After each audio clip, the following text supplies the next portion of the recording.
प्रातस्य ज्ञानञ्जनशलाकया चक्षुरुन्मिलितं येन तस्मै श्रीगुरुवे नमः। नमो विष्णुपादाय कृष्णप्रेष्ठाय भूतले श्रीमते भक्तिवेदान्त स्वामिनिति नामिने। नमस्ते सारस्वते देवे गौरवाणी प्रचारिणे निर्विशेष शून्यवादी पाश्चात्य देशतारिणे। जय श्री कृष्ण चैतन्य प्रभु नित्यानंद श्री अद्वैत गदाधर श्रीवासादि गौर भक्त वृंदा। हरे कृष्णा कृष्णा कृष्णा हरे हरे, हरे राम राम राम हरे हरे। हरे कृष्णा। सभी भक्तों का हार्दिक स्वागत है आज की भगवद गीता की चर्चा में। तो हम लोग शायद चर्चा कर रहे थे श्रीमद् भगवद गीता दूसरा अध्याय श्लोक संख्या 18। मुझे टाइम लग रहा है। यस, अंतवंत इमे देहा नित्यशोक्तः शरीरिणा अनाशिनो अप्रमेयस्य तस्माद् युद्धस्व Bharat. The material body of indestructible, immeasurable, and eternal living entity is sure to come to an end. Therefore, fight, O descendant of Bharat. ये भौतिक शरीर अंतवंती में देहा, भौतिक शरीर का अंत निश्चित है। भौतिक शरीर किसका? इटर्नल, इमेजरेबल, इंडिस्ट्रक्टिबल लिविंग, यानी भगवान भौतिक शरीर को बताते वक्त आत्मा के बारे में भी बता दिया कि जो जीवात्मा है नित्य सुप्त शरीरिणा, शरीरिणा एम्बॉडीड सोल, जो कि अनाशिना, नाशिना मतलब नाश हो जाना, अनाशिना मतलब जो कभी नष्ट नहीं होता है, अप्रमेयस्य, इसलिए तस्माद् युद्धस्व भारत। इसी इस बात को जानते हुए, इसको अच्छे से भली भांति समझते हुए कि जो नित्य जीवात्मा है उसका शरीर पेरिशेबल है, अंतवंत है, नष्ट हो जाएगा। इसलिए अर्जुन उठो और युद्ध करो। युद्ध करना जो है आत्मा के लिए है। तस्मात युद्धस्व भारत, हमारे लिए क्या इंस्ट्रक्शन हो? हमको तो युद्ध नहीं करना है। तस्मात जपस्व भक्तस्य, भक्ता, जितने भी भक्त हैं उनके लिए इंस्ट्रक्शन है, इसलिए जपा करो, श्रवण कीर्तन करो, कृष्ण का सेवा करो। We should understand like this. इस तरह से हमको लेना चाहिए। So the material body is perishable by nature. It may perish immediately or it may do so after 100 years. It is a question of time only. There is no chance of maintaining it indefinitely. The spirit soul is so minute that it cannot even be seen by an enemy, to say nothing of being killed. हम तात्पर्य start तो कर देते हैं। तो भौतिक शरीर स्वभावतः अंतवंत है, अंत होता है इसका, चाहे अभी नष्ट हो जाए या 100 वर्ष के बाद नष्ट हो जाए, इससे कोई फर्क नहीं पड़ता। समय का ही बस बात है, क्योंकि इसको हमेशा के लिए तो वे कोई व्यक्ति इसको मेंटेन नहीं कर सकता। वहीं दूसरी ओर आत्मा, आ, जो कि इतना सूक्ष्म है कि इसको कोई व्यक्ति देख भी नहीं सकता है, इसको ऑब्जर्व भी नहीं कर सकता है, इसको मारना तो दूर की बात है। इसलिए आत्मा का कभी विनाश नहीं हो सकता है ये। और इसलिए आत्मा के कार्य का भी कभी विनाश नहीं होता, permanent asset. As mentioned in the previous verse, it is so small that no one can have any idea how to measure its dimension. So from both viewpoints, there is no cause of lamentation, because living entity as he is cannot be killed, nor can the material body be saved from any length of time or permanently protected. The minute particle of the Holy Spirit acquires this material body according to his word, and therefore observance of religious principles should be utilized. तो ये जो आत्मा है, जीवात्मा या अणु आत्मा भी बोला जाता है, ये इतना सूक्ष्म है, इतना सूक्ष्म है कि कोई भी व्यक्ति इसका साइज का मेजरमेंट भी नहीं कर सकता। तो मानना तो दूर की बात है। और दोनों ही दृष्टिकोण से, भौतिक रूप और आध्यात्मिक रूप दोनों से अगर देखा जाए, क्योंकि आत्मा सनातन है, तो इसलिए कोई शोक करने की आवश्यकता नहीं। और शरीर तो वैसे ही मरने वाला है, तो फिर उस शरीर के लिए भी शोक करने की आवश्यकता नहीं, उसको परमानेंटली प्रोटेक्ट नहीं किया जाता। यही यही ये जो चीज प्रभुपाद जी यहाँ पे लिख रहे हैं, इसको ऑलरेडी भगवान कृष्ण सबसे पहले श्लोक में बोल चुके, जब गीता का ज्ञान देना चालू किया। 11 नंबर श्लोक इस अध्याय का। असोचानन्वसोचस त्वं प्रज्ञावादांश भाति से गतासु न गतासु च नानुशोचन्ति पंडिता। जो बुद्धिमान व्यक्ति होता है वो भली भांति जानता है कि भौतिक शरीर तो कभी बचाया नहीं जा सकता है, और आत्मा कभी नष्ट नहीं होती। इसलिए वो नानुशोचन्ति पंडिता, वो कभी शोक नहीं करता। तो जो जीवात्मा है, वो अलग अलग प्रकार के भौतिक शरीर प्राप्त करता है अपने कार्य के अनुसार। इसलिए वैदिक शास्त्रों के अनुसार दिए हुए मार्गदर्शन को, आध्यात्मिक सिद्धांतों को पालन करना चाहिए। जो उसको पालन करता है तो इस जीवात्मा की उत्तम गति को प्राप्त कर सकता है, यानी अपनी उत्तम गति प्राप्त कर सकता है।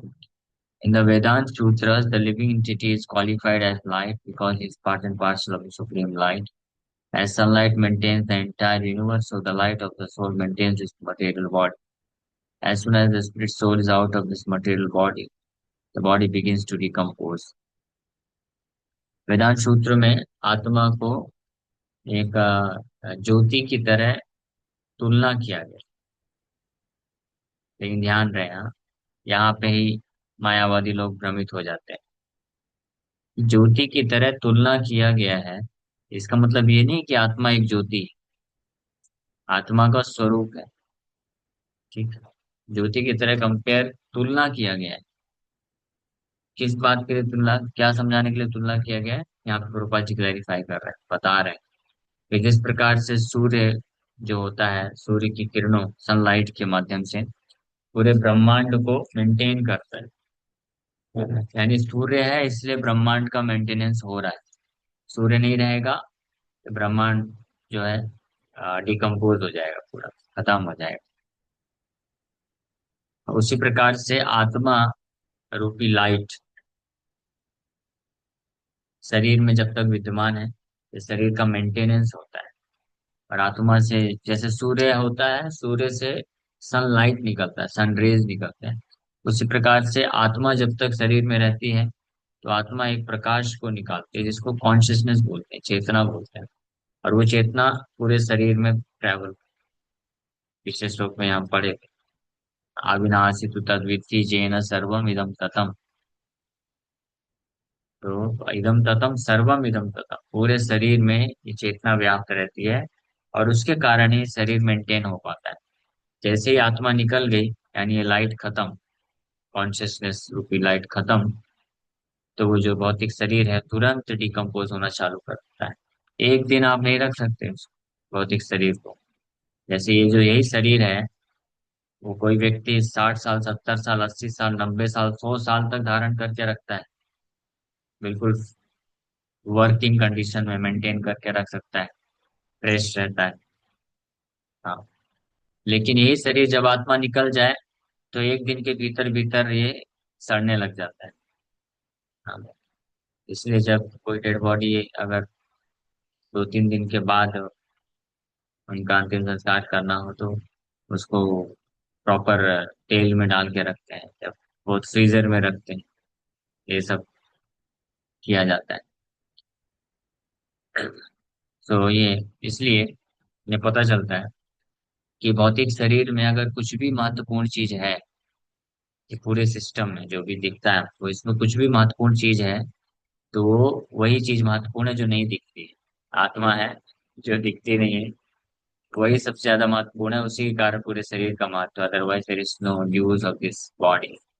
ये शरीर, इतना सुंदर शरीर किसी के पास होता है, तो पूरा शरीर शारीरिक चेतना में लगा रहता है व्यक्ति, इसी को सजाने में, संवारने में, सुंदर बनाने में।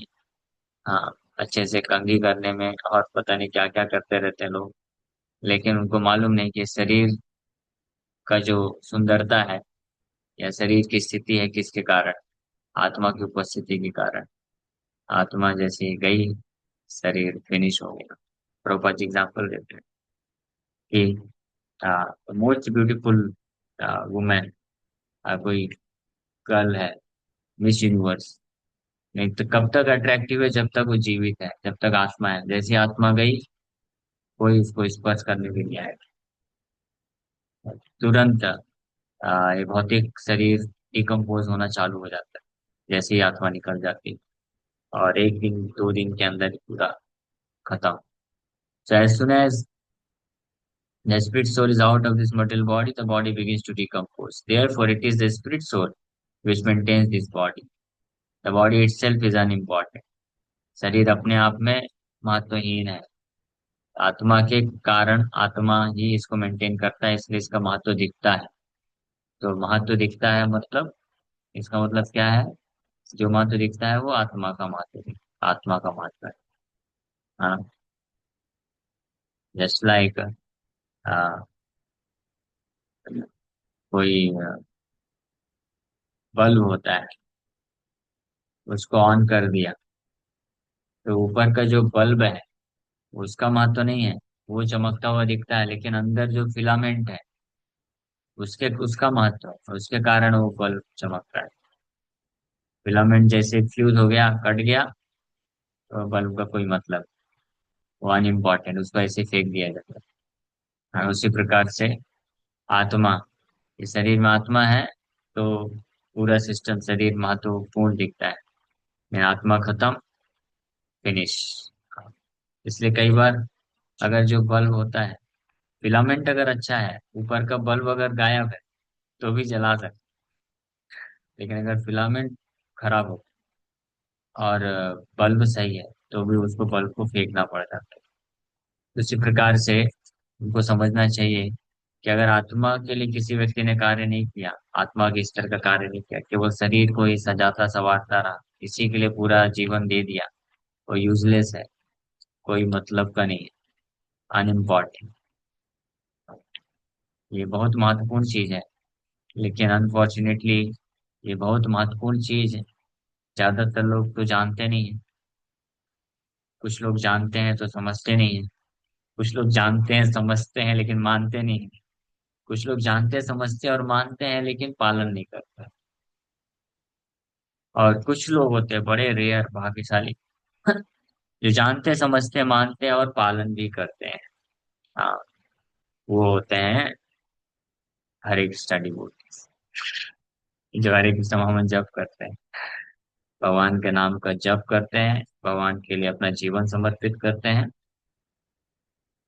जो लोग, तो समझना चाहिए वही लोग हैं जो इस बहुत ही महत्वपूर्ण ज्ञान को जानते भी हैं, समझते भी हैं, मानते भी हैं, और पालन भी करते हैं। कौन सी महत्वपूर्ण बात? ये शरीर महत्वपूर्ण नहीं है, आत्मा महत्वपूर्ण। आप में से कितने भक्त इस कैटेगरी में हैं? हाथ ऊपर करिए। ये चलो एक प्रश्न पूछ लेते हैं। कितने भक्त इस कैटेगरी में आप बनना चाहते हैं, चारों स्टेज, जो इस महत्वपूर्ण बात को जो जानना चाहते हैं, समझना चाहते हैं, मानना चाहते हैं, और पालन भी करना चाहते हैं? कितने लोग इस कैटेगरी में आना चाहते हैं? और दो तीन भक्त लोग, बाकी लोग? ठीक है, अच्छी बात। So Arjuna was advised to fight, not sacrifice the cause of religion for material bodily consideration. तो अर्जुन जो है, अर्जुन को भगवान कृष्ण यहाँ पे आदेश दे रहे हैं, सुझाव दे रहे हैं, इंस्ट्रक्शन दे रहे हैं कि आप अ, धर्म के जो सिद्धांत है उसको पालन करते हुए युद्ध करो। अपने शारीरिक भौतिक चीजों पे विचार करते हुए अपना अपने आत्मा के स्तर का नुकसान मत करो। हाँ, उसी प्रकार से हमें ध्यान रखना चाहिए कि अपने भौतिक स्थिति या शारीरिक स्थिति को ही केवल बनाए रखने के लिए आत्मा का जो कार्य है उसको हम सेक्रीफाइस ना कर बैठे। जो महत्वपूर्ण, महत्वहीन यानी अनइम्पोर्टेंट, जो महत्वपूर्ण नहीं है उसको ही महत्वपूर्ण बनाने के चक्कर में हम जो वास्तविक महत्वपूर्ण वस्तु है आत्मा, उसको महत्वहीन न बना बैठे। ये हमेशा आपको विचार करना चाहिए और इस पे एक्ट करना चाहिए। ठीक है। तो ये दो श्लोकों से, 17-18 नंबर श्लोकों से, या 16 नंबर, 16, 17, 18, ये तीन श्लोकों में हमको यही महत्वपूर्ण शिक्षा भगवान कृष्ण दे रहे हैं। ओके, हरे कृष्णा। किसी भक्त का कोई प्रश्न है पूछ सकते हैं। हरे कृष्णा कृष्णा कृष्णा, हरे हरे राम हरे राम राम राम। ये 16, 17, 18 श्लोक का जो जिस्ट है, समरी है, वो यही है कि शरीर बनाने हेतु आत्मा को नेग्लेक्ट ना करें। ये तीनों श्लोक का जो सार है, समरी है, जिस्ट है, वो यही है मतलब। यस, शरीर के कारण हम शरीर के मेंटेनेंस और शरीर के चीजों में, शारीरिक यानी भौतिक कार्यों में, भौतिक चीजों में इतने ना फंस जाएं कि आत्मा का जो है क्षति हो जाए। हाँ, जी हाँ। बाइबल में जीसस क्राइस्ट भी एक बहुत फेमस स्टेटमेंट है, बोलते हैं, what is the use of gaining the entire earth at the cost of sacrificing one's own soul. आत्मा के हनन, का हनन करते हुए पूरे पृथ्वी के ऐश्वर्य को प्राप्त करने का क्या लाभ। ऐसा बाइबल में भी शिक्षा है, जीसस क्राइस्ट भी बोल। वो सही, जी सेम शिक्षा एक ही जगह है, सब सेम ही है। तो गीता में जो भगवान शिक्षा दिए हैं वही चीज है। गीता में भगवान वही चीज बोल रहे हैं। ना सतो विद्यते भावो ना भावो विद्यते सता। ये हम लोग 16 नंबर श्लोक की चर्चा की। ना सतो जी विद्यते भाव, असत का कोई भाव नहीं है, कोई कीमत नहीं, वैल्यू नहीं है। ये पूरा ब्रह्मांड असत है। पूरा ब्रह्मांड का कोई अधिपति भी बन जाता है, यानी ब्रह्मा, ब्रह्मा भी बन जाता है। लेकिन अगर आत्मा के लिए कार्य नहीं कर रहा है तो वो, उसका कोई वैल्यू नहीं, कोई कीमत नहीं, यूजलेस है। इसलिए भक्ति विनोद ठाकुर प्रार्थना करते हैं, कीट जन्म होई यदि तू दास, बहिर्मुख ब्रह्मा नहीं मोरा आस। कि अगर आपके दास, आपके भक्तों के घर में कीट का जन्म मिल जाए तो भी चलेगा मुझे, बहिर्मुख ब्रह्मा नहीं बनना मुझे। बहिर्मुख मतलब जो कृष्ण का भक्त नहीं। हाँ, जो कृष्ण कॉन्शियस ब्रह्मा नहीं है वो ब्रह्मा भी मुझे नहीं बनना है। कीड़ा मकोड़ा बन जाऊंगा आपके शुद्ध भक्तों के घर में चलेगा, क्योंकि उनका उच्छिष्ट खाने को मिलेगा। और वो लोग भजन कीर्तन निरंतर करते रहेंगे, 24 घंटे उस कान में सुनना ही पड़ता रहेगा। इससे मेरा उद्धार हो जाएगा, क्योंकि आत्मा का लाभ मिल रहा है ना वहां पे, कीट जन्म में। कहीं ब्रह्मा बहिर्मुख ब्रह्मा बन गया तो भक्त नहीं है, भगवान को मानता नहीं है, तो फिर क्या फायदा।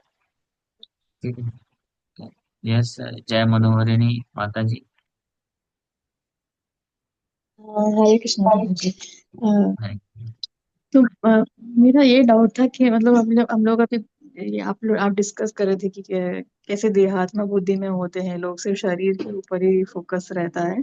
तो मतलब अभी हम भी पहले मतलब कर्मी नहीं थे भक्ति में आने से पहले। तो ये कुछ सुकृति के कारण हम लोग आते हैं कि मतलब कोई और भी चीज होता है भक्ति में आने के लिए, जो मतलब वो मेंटालिटी, जो कॉन्शियसनेस चेंज होता है भक्ति में आने के लिए, तो क्या होता है? मतलब इतने सारे लोग क्यों इससे वंचित है? ऐसे कोई कोई लोगों को ये मिलता है ये चीज ऐसे। पूर्व सुकृति होती है, भक्ति सुकृति बोलते हैं। सुकृति मतलब पुण्य। पुण्य भी दो प्रकार का होता है।